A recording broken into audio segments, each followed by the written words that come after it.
लव्य व्यवस्था अध्याय 13। लव्य व्यवस्था अध्याय 13। कोढ़ की विधि। फिर यहोवा ने मूसा और हारून से कहा, जब किसी मनुष्य के शरीर के चर्म में सूजन व पपड़ी व फूल हो और इससे उसके चर्म में कोढ़ की व्याधि सा कुछ देख पड़े, तो उसे हारून याजक के पास या उसके पुत्र जो याजक है उनमें से किसी के पास ले जाए। जब याजक उसके चर्म की व्याधि को देखे और यदि उस व्याधि के स्थान के रोए उजले हो गए हो और व्याधि चर्म से गहरी देख पड़े, तो वह जान ले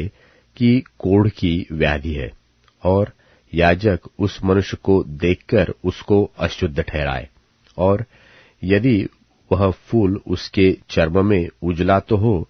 परंतु चर्म में गहरा न देख पड़े और न वहां के रोए उजले हो गए हो,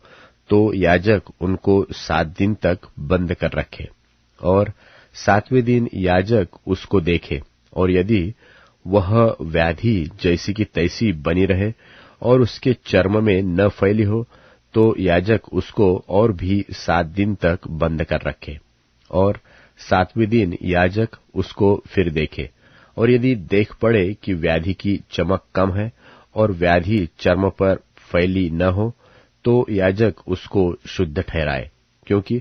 उसके तो चर्म में पपड़ी पड़ी है, और वह अपने वस्त्र धोकर शुद्ध हो जाए। और यदि याजक की उस जांच के पश्चात जिसमें वह शुद्ध ठहराया गया था, वह पपड़ी उसके चर्म पर बहुत फैल जाए, तो वह फिर याजक को दिखाया जाए। और यदि याजक को देख पड़े कि पपड़ी चर्म में फैल गई है, तो वह उसको अशुद्ध ठहराए, क्योंकि वह कोढ़ी है।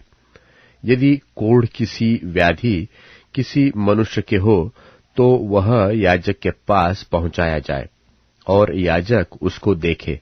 और यदि वह सूजन उसके चर्म में उजली हो और उसके कारण रोए भी उजले हो गए हो और उस सूजन में बिना चर्म का मांस हो, तो याजक जाने कि उसके चर्म में पुराना कोढ़ है, इसलिए वह उसको अशुद्ध ठहराए और बंद न रखे, क्योंकि वह तो अशुद्ध है। और यदि कोढ़ किसी के चर्म में फूटकर यहाँ तक फैल जाए कि जहाँ कहीं याजक देखे व्याधित के सिर से पैर के तलवे तक कोढ़ ने सारे चर्म को छा लिया हो, तो याजक ध्यान से देखे, और यदि कोढ़ ने उसके सारे शरीर को छा लिया हो,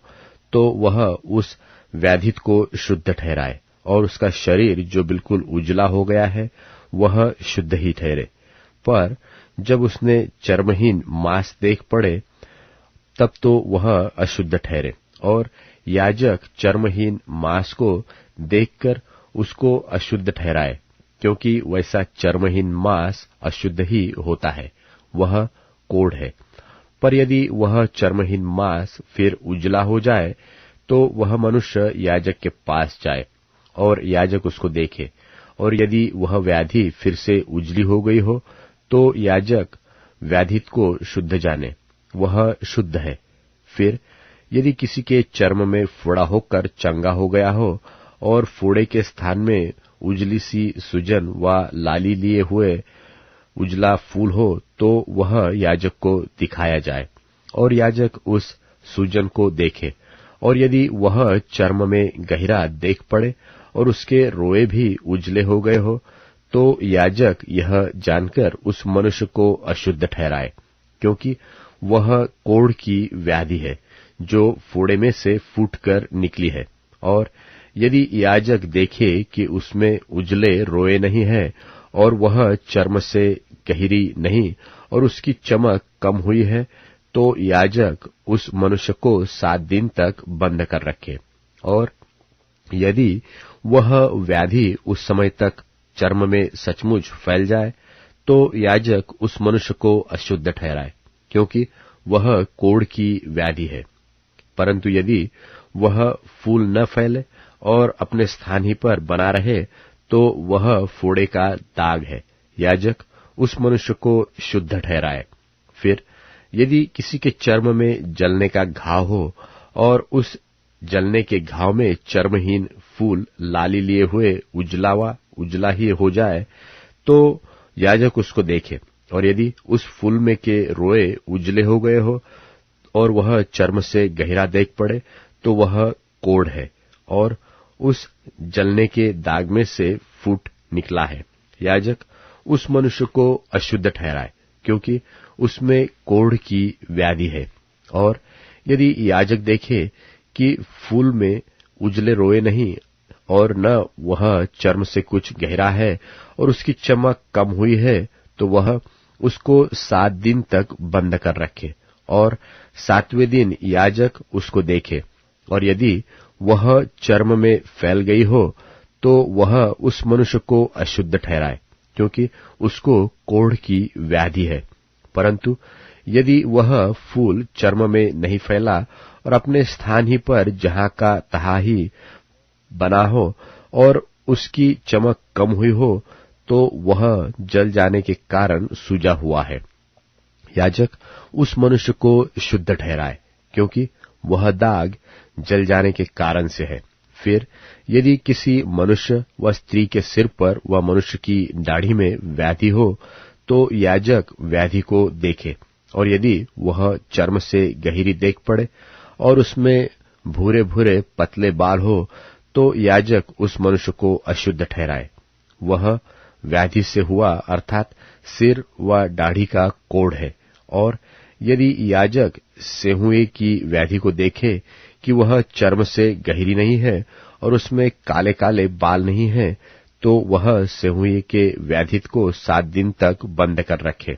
और 7वें दिन याजक व्याधि को देखे। तब यदि वह सेहुआ फैला न हो और उसमें भूरे भूरे बाल न हो और सेहुआ चर्म से गहरा न देख पड़े, तो यह मनुष्य मुंडा तो जाए, परंतु जहां सेहुआ हो वहां न मुंडा जाए। और याजक उस सेहुए वाले को 7 और भी दिन तक बंद कर रखे, और 7वें दिन याजक सेहुए को देखे, और यदि वह सेहुआ चर्म में फैला न हो और चर्म से गहरा न देख पड़े, तो याजक उस मनुष्य को शुद्ध ठहराए, और वह अपने वस्त्र धो के शुद्ध ठहरे। और यदि उसके शुद्ध ठहरने के पश्चात सेहुआ चर्म में कुछ भी फैले, तो याजक उसको देखे, और यदि वह चर्म में फैला हो, तो याजक यह भूरे बाल न ढूंढे, क्योंकि वह मनुष्य अशुद्ध है। परंतु यदि उसकी दृष्टि में वह सेहुआ जैसा का तैसा बना हो और उसमें काले काले बाल जमे हो, तो वह जाने कि सेहुआ चंगा हो गया है और वह मनुष्य शुद्ध है।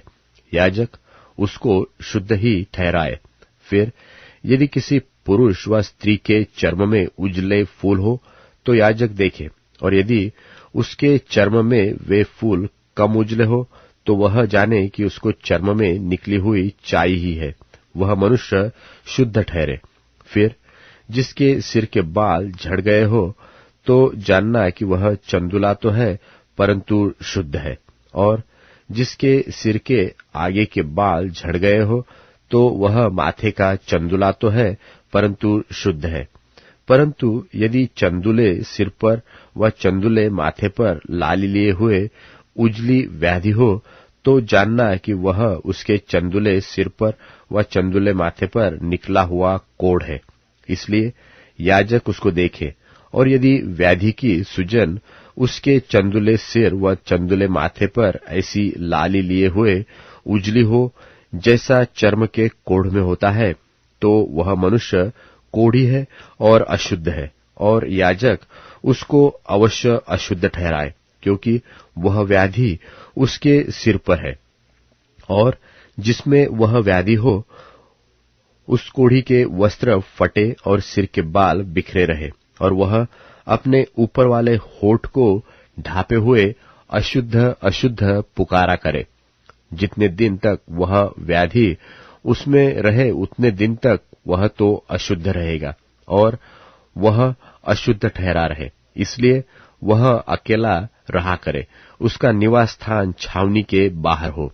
फिर जिस वस्त्र में कोढ़ की व्याधि हो, चाहे वह वस्त्र ऊन का हो चाहे सनी का, वह व्याधि चाहे उस सनी व ऊन के वस्त्र के ताने में हो चाहे बाने में, वह व्याधि चमड़े में व चमड़े की बनी हुई किसी वस्तु में हो, यदि वह व्याधि किसी वस्त्र के चाहे ताने में चाहे बाने में व चमड़े में व चमड़े की किसी वस्तु में हरी हो व लाल सी हो, तो जानना कि वह कोढ़ की व्याधि है और याजक को दिखाई जाए, और याजक व्याधि को देखे और व्याधि वाली वस्तु को 7 दिन के लिए बंद करे, और 7वें दिन वह उस व्याधि को देखे, और यदि वह वस्त्र के चाहे ताने में चाहे बाने में व चमड़े में व चमड़े की बनी हुई किसी वस्तु में फैल गई हो, तो जानना कि व्याधि गलित कोढ़ है। इसलिए वह वस्तु चाहे कैसी भी काम में क्यों न आती हो, तो भी अशुद्ध ठहरेगी। वह उस वस्त्र को जिसके ताने व बाने में वह व्याधि हो, चाहे वह ऊन का हो चाहे सनी का व चमड़े की वस्तु हो, उसको जला दे। वह व्याधि गलित कोढ़ की है,